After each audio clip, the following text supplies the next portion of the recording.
Causing ripple. In school, we would use mnemonics to recall important study material. A mnemonic is a memory aid, often taking the form of a rhyme or acronym. Going back to our rainwater harvesting example, just imagine that it is raining heavily. You have placed a tub on your terrace to catch the rain. Each raindrop or opportunity falls into your tub, causing ripple on the surface of water. Thus, the best way of remembering all 13 principles to good luck is by using the name mnemonic causing ripple. Using this mnemonic, let's summarize the 13 key attitudes and approaches that attract good luck. Cause,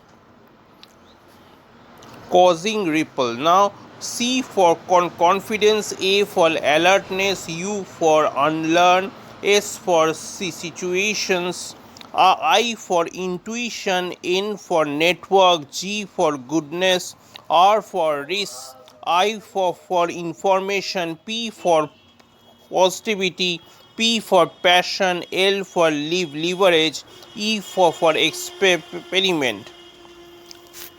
C. Confidence. Lucky people develop their confidence and communicate. Alertness. Lucky people find ways to remain calm and thus alert.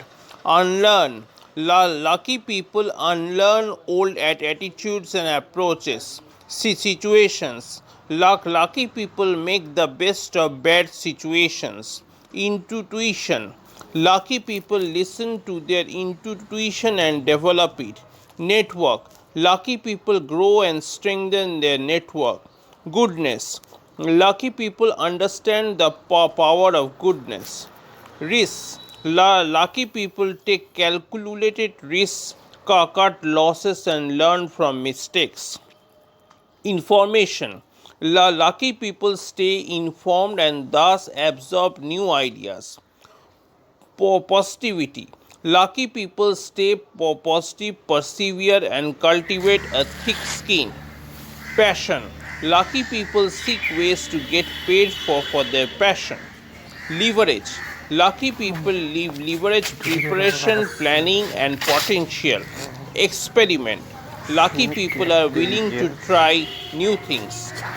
These 13 attitudes and approaches are by no means exhaustive. However, I believe they are the most common traits of people who eventually succeed in getting lucky. When we examine the lives of lucky people, we may find one or more attitudes or approaches missing. We may ask, he is not a nice person. How did he get lucky?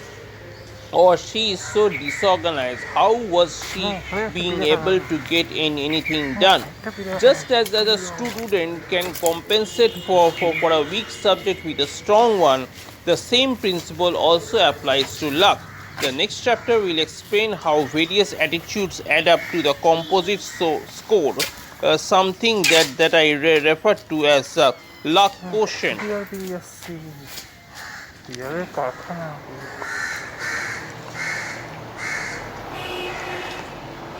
In my view, the unknown variable is what I call luck quotient, LQ.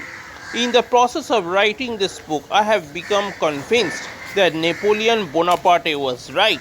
Being lucky is not determined by the heavens but by our ability to raise opportunities, recognize them, and respond to them. Pause for a moment and ask yourself, am I confident about myself? Do I communicate effectively with people? Do I stay calm even in stressful situations? Do I remain alert to opportunities and developments around me? Do I try to forget old attitudes and approaches? Do I make the best of bad situations? Do I listen to my intuition? Do I try to strengthen my intuitive abilities? Do I grow and strengthen my network of friends and acquaintances? Do I make an effort to be nice to others?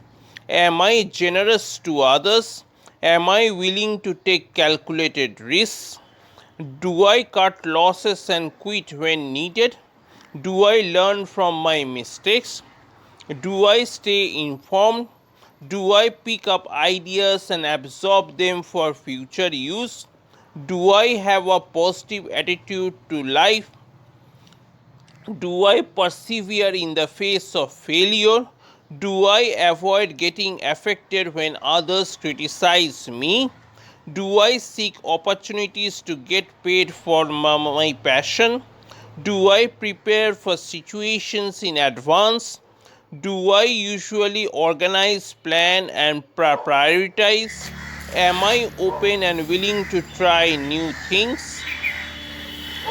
If you answer yes to most of these questions, the chances are that you have a high LQ.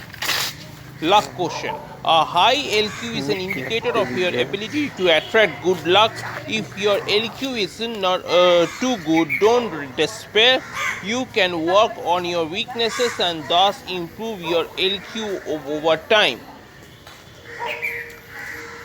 The American politician William Jennings Bryan said, "Destiny is not a matter of chance, it is a matter of choice. It is not a thing to be waited for, it is a thing to be achieved."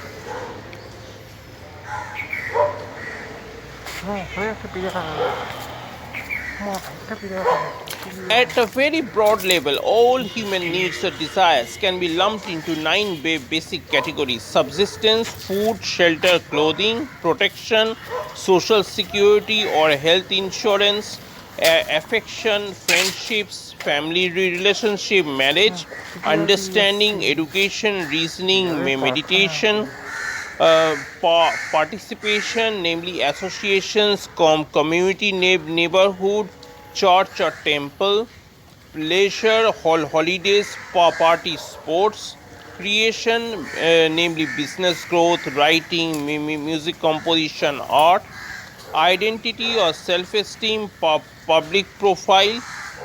Um, Now, freedom, namely dissident or autonomy.